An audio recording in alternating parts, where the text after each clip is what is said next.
Hello, lovely people. Welcome to Ari Talks About Music. I'm Ari, and 2026 is finally here. And despite us still only being so early in the year, there is still plenty of music that is set to release over the next few months that I'm very excited about. And so now that I've done all of my year-end lists for 2025, it's time to look into 2026 and talk about all of the music there that I'm anticipating releasing over the next few months. I'm going to be splitting this video just into two sections. In the first half, I'm going to be talking about albums that already have a set release date and will be coming out. And then in the second section of the video, I'm just going to be going over some artists who may or may not release an album at some point this year, but I'm obviously hoping that they will. Depending on when I manage to get this video out, the first album I have here on my list may have already come out, which is the new dry cleaning album, Secret Love. I really enjoyed their debut album, New Long Leg, and then I enjoyed their second album, Stump Work, even more, so I'm really looking forward to what they might have on this one too. I think that their style of very dark sounding post-punk with spoken word lyrics is really interesting, and there's not really anything else that I've heard quite like it. And so I really do feel like there are many different directions they could be taking on this album, and I'm very excited to see what they do with it. Kid Capici also have a new album on the way, Fearless Nature, which I'm very much looking forward to. I think Kid Capici are a band I just don't see enough discussion about. I do find them to be very underrated, and I really enjoy their very raw but still very polished approach to rock music, as well as their unapologetically political lyrics. And I think that's been a very consistent feature throughout their entire discography, and I see no reason why this one won't be just as good. I'm also looking forward to the new Cavetown album, Running with Scissors. I did find his previous album, Worm Food, to be slightly subpar considering how good a lot of his previous projects have been, but there have still been a handful of pretty good EPs since then, so I'm hoping that on this one it's going to be a return to form, as even on Worm Food there were still a handful of really good songs on it, and so I'm hoping that this album could just be that, but slightly more consistent. I'm also very much looking forward to the new Poppy album, Empty Hands. I absolutely loved her previous album, Negative Spaces, in 2024, and I think that she has one of the most fascinating evolutions of any artist currently, having gone from her early days as more of an internet core electropop artist, but then on her previous album just going full-on alternative metal, but still managing to blend metal and electronic music in a way that for some reason just works, even though everything about it feels like it shouldn't. And I'm absolutely fascinated as to what this album is going to sound like when it does eventually come out, because again, there are just so many different things that she could do with it, and all of them I find to be very exciting to think about. We also have Charlie XCX doing the soundtrack for the film Wuthering Heights, and I'll be honest, I don't actually know all that much about this film, but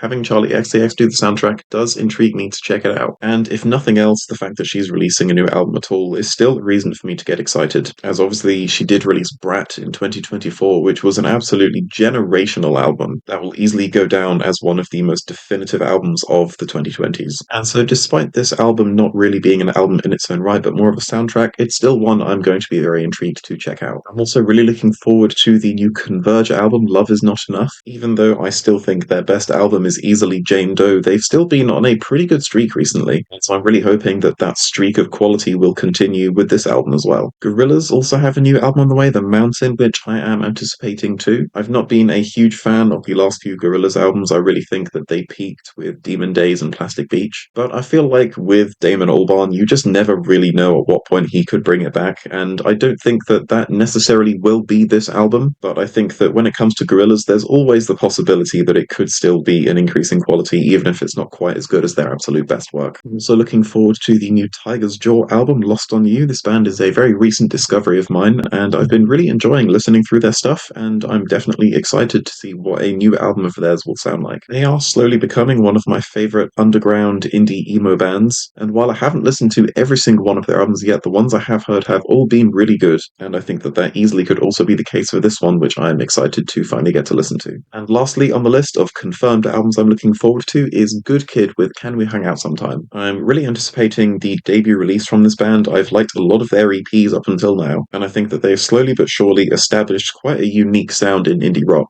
and I'm really looking forward to what a full album from this band will sound like, as I think that they have a unique enough style that they really could create something special out of it. And so now moving on to the list of artists who may or may not release an album this year, I'm not sure, but ones that I want to talk about anyway, because I'm really hoping that they can give us some new music at some point in 2026. And so first on this list, I have Kero Kero Bonito, who have not released an album in quite a few years at this point, and having released two of the most unique and interesting pop albums of the last 10 years, I'm really hoping that they can still continue to give us some new music, and it really does feel like a comeback from them is overdue at this point, and so I would love to hear a new album from them at some point soon. We have also received confirmation that Death Grips are working on a new album, which is very exciting. It really was starting to look like Year of the Snitch was going to be their last album, but knowing that they are still working on new music is very exciting, as I think that they are obviously notoriously one of the most interesting and experimental artists in modern hip-hop, and so having a new album from them, whenever that may be, is always something to get excited about. I'm also really hoping that we can see a full debut album from By Storm this year as well, as it has been quite a few years now since they dissolved Injury Reserve and became By Storm, and so I think that a debut album from them should be imminent by now, and I'm really hoping that on whatever project they manage to come out with, they really are able to recapture the magic that they had on the most recent Injury Reserve album, as despite my discovering that album only quite recently, it's still easily already one of my absolute favourite albums of the decade so far. I know that this next one is so unlikely it's almost not even worth mentioning, but I feel like that no list of the most anticipated albums of the year would be complete without the obligatory Frank Ocean mention. Blonde will be turning 10 this year, and I think that that's good reason to believe that even if we don't get a new album from Frank, he must be doing something surely. As releasing such a decade-defining album like Blonde, it's definitely something that's worth acknowledging when it reaches such a milestone age like that. And so maybe hoping for an entire new album is a bit of a stretch, but personally I'm still a believer, and I think that Frank Ocean may or may not still manage to come back one day. I have also heard rumours that Gojira have a new album in the works, which I think is very exciting. They are one of my all-time favourite metal bands, and I think that their last couple of albums have actually been pretty good, quite underrated I think, and given that it has been quite a while since their last album Fortitude back in 2021, I think that a new album from them could actually be quite exciting, as they've clearly had quite a lot of time to be working on it. It's also been quite a few years now since we've last seen an album from 100 Gex, and I think that whatever direction they may take next could be really exciting, as they were one of the absolute pioneers of the hyperpop genre, and now that the hype around that has kind of died down a little bit, I find it quite interesting to think about what they might do with their sound next. I really like how they took their time with their second album and didn't just immediately ride the hype train of their debut, and so I think that whatever album they come out next, I trust that it's going to be good quality, because they clearly are committed to making good music more than just creating hype around a new genre. I'm also hoping that we might see a new album from Run the Jewels at some point soon. It's been a good 6 years since RTJ4 came out, and while obviously both Killer Mike and LP have been involved in their own other projects since then, I think it would be really cool to see them come back and create another album and complete that 5-album run that they are so clearly capable of. I'm also hoping that Denzel Curry might release a new album at some point soon. I thought that his mixtape from a couple of years ago was pretty good, as well as obviously his run of albums before that also being absolutely fantastic. And I think that another album from Denzel Curry at this point is quite overdue, as it has now been almost 4 years since Melt My Eyes and See Your Future, which is one that I find to be an absolutely decade-defining hip-hop album, and so following it up, while it's not going to be easy, I think that he does have it in him. I'm also excited to see whether King Gizzard and the Lizard Wizard have anything in store for us this year. Obviously, they're a band notorious for their very consistent output of often multiple albums in a single year, and while recently their output has been slowing down quite a bit, I still think that they're capable of releasing another album this year at some point. I thought that Phantom Island was such a fun and really interesting album, and not quite like anything they've ever done before, which is of course typically what they're known for, always expanding their sound and doing things that you would never think they would. And so whether or not they release an album this year, I'm still always excited thinking about what they might do in the future, given just how consistent their output still is, even if they do skip a year every now and then. It's also been quite a few years now since Nothing But Thieves have released a new album. I do find them to be, I think, one of the most consistent and yet underappreciated bands in modern rock music, as throughout their 4-album run so far, they have yet to miss or make an album that's even mediocre, let alone straight up bad. And while I did find Dead Club City to overall be the weakest of the 4, I still think it's a really great album that's a really fun and interesting blend of rock with a lot of synth pop as well. And I think whatever direction they take after that could end up being really interesting, which is something I'm hoping we're going to see from them quite soon. It's also coming up on 5 years since we've last seen an album from Churches, who are another band I find to be incredibly consistent and throughout their 4 albums are still yet to really miss. In particular with Screen Violence, their most recent album arguably being one of, if not their best, as they still blend their signature style of synthpop with a lot of other styles as well, and ultimately make for a really unique album, which is something I'm really hoping to see on whatever projects they might release next. Another one that's very unlikely, but I still wouldn't feel right without mentioning it, is Radiohead. Once again, A Moon-Shaped Pool will be turning 10 this year, and while I know that obviously Tom York and Johnny Greenwood have been involved in the Smiles since then over the last few years, Radiohead are not officially broken up, and so until that day, I'm still going to be hoping for a new album from them. And while getting a new album from them this year does feel feel unlikely. It's not impossible, and I'm still hoping that at least there's going to be something eventually. And then finally, the last artist I'm going to talk about today is My Chemical Romance, another extremely unlikely one, although this one really feels like it shouldn't be as unlikely as it is. There has now been more time passed since their reunion in 2019 than they actually spent broken up, and all we've had since then is one song and a lot of very overpriced tours. And so I think that it's about time that they did actually release a new album, which realistically is all anyone really wants at this point. And so while a lot of those artists are a lot more likely than others, they are all still ones that I think are worth being excited about. And I would also love to know what some of your most anticipated releases of the year are as well, so do be sure to let me know in the comments. So thank you so much for watching this video. I'm excited to review all of these as well as hear your thoughts as well.